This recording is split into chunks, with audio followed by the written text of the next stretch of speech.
Hi, Power Recapped here. Today, I will explain an animation story movie. Please subscribe if you like this movie. Let's begin.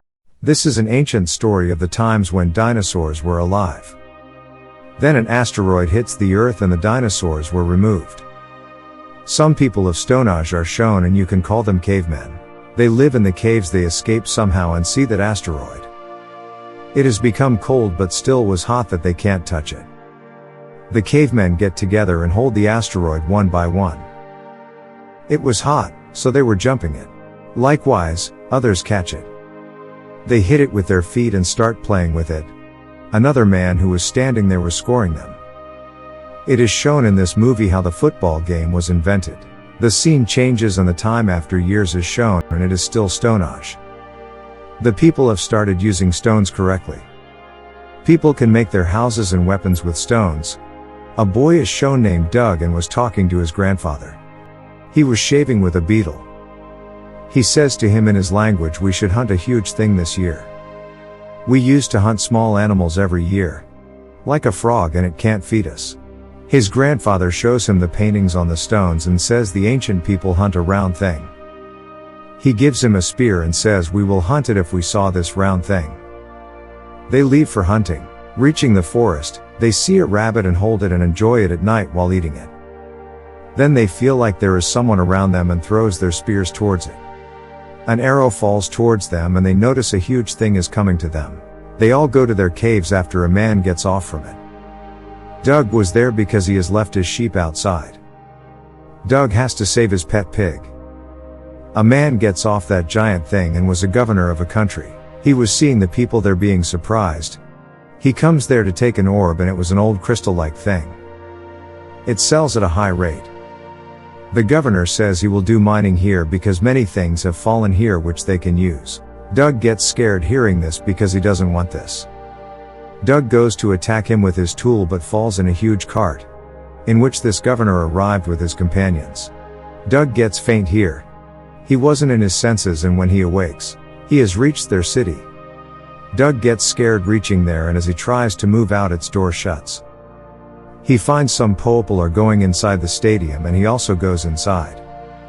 The people were giving coins before going inside but Doug has nothing. And he doesn't know about these things and doesn't give anything so the guards start chasing him.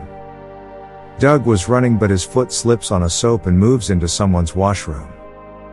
He gets an idea that the footballers are moving inside so I will also go inside while wearing their uniform. He does the same and reaches the stadium with them. The match starts and the footballers were kicking the football nicely. When the ball comes to Doug he couldn't do anything. He falls but then he remembers the paintings of his cave. Like how their ancient people used to kick the ball. He kicks the ball and there was a goal but the problem is that was the opposite team's goal. They are concerned about what he has done. And the contestant whose uniform he has worn arrives. When the helmet was removed from Doug's head everyone discovers he wasn't the player. The governor discovers this and becomes enraged at Doug and orders it throws him out of here. Their era of Stone Age isn't ending. Doug says not say like this, whatever our era is you have snatched our house from us. He challenges the governor that he can defeat his players. If I will do this you will return our house and will not do mining there. Firstly, the crowd, players, and the governor start laughing. And then says, "Okay Doug, you can't do this but I accept your challenge." Then he asks for some days to prepare himself for the match. Doug returns to his cave in the forest and this time he has a football. His forest people ask him, "What have you brought?" Doug starts explaining to them and tells them what is he about to do. His people ask him, "How will we play this match?" Doug explains them. How do their ancestors play this? He somehow agrees them to do practice for it. They couldn't understand because they weren't wise. The knight appears while playing but it isn't done yet. A huge duck arrives and places its foot on the football. Due to it, it gets punctured. Doug becomes worried. Now what will happen? Doug says, "I have to go to that team for bringing a football," and takes his pet pig with him. He asks it to stop there and I will come while taking football from inside. Moving inside the stadium he was about to fall down. He finds a girl from the city there and she asks him, "What are you doing here?" Doug tells her, "This has happened and I come here to take a football." So the girl takes him to a place where were football stock. But the guards feel like there is someone. They chase them, but the girl comes out while taking football and throws some balls towards the guards. She comes out while defeating them.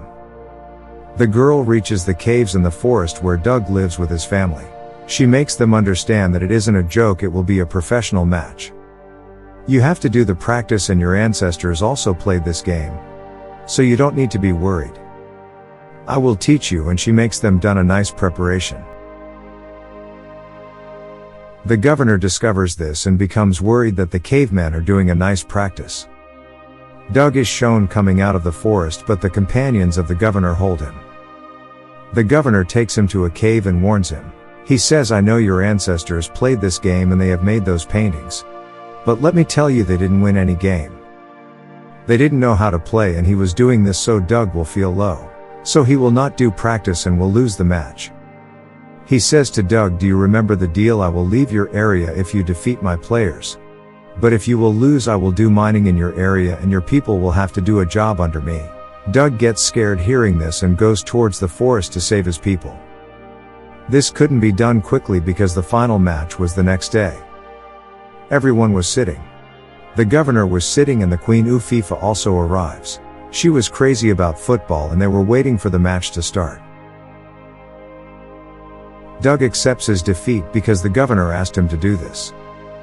He says in front of everyone, I accept my defeat and don't say anything to my tribe people.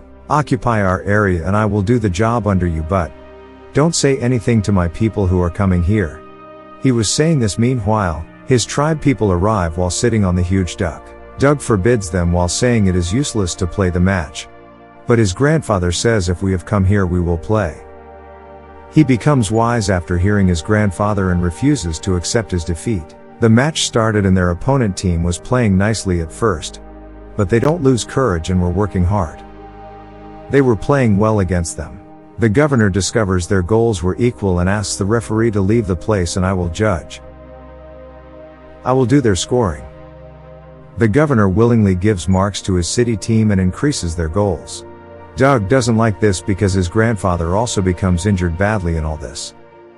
He includes his pet pig in his team and gives a great goal in the end and they win.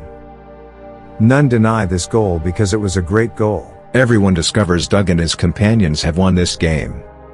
The governor was running while taking the precious coins, but everyone sees him. He was caught. The coins were taken from him and Doug and his team were given a great trophy. Because they have won this match as well as their valley. The queen appreciates them and returns their valley. She promises them none will tease them again.